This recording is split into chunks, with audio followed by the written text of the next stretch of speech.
আমি বলতে চাই, যারা ফেসবুকে চাকরির সার্কুলার দিচ্ছেন, সার্কুলার দিয়ে যারা প্রতারণা করেন, আপনারা মানুষ না, আপনারা মানুষ না, আপনারা অমানুষ, একটা জানোয়ার, এবং বালহুম আদল জানোয়ারের চাইতেও নিকৃষ্ট।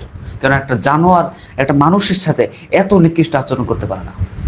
যতটা নিকৃষ্ট আচরণ আপনি করছেন, আপনি একজন মানুষে যতটা নিকৃষ্ট আচরণ করছেন।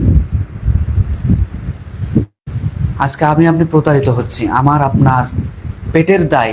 আমি তাদের চাকরির সার্কুলার দেখে আমরা তাদের পিছনে ছুটছি, তাদের জন্যে, তাদের পিছনে ছুটে টাকা ব্যয় করছি যে একটা কর্মসংস্থান হলে আমার একটা গতি হবে, এই আশায় আমরা না খেয়ে না দিয়ে ছুটছি। আর তারা আমাদের পেটে লাথি মেরে, এত কষ্ট করে আমরা উপার্জন করে তাদেরকে দিচ্ছি, আমাদের হকগুলো মেরে খাচ্ছে।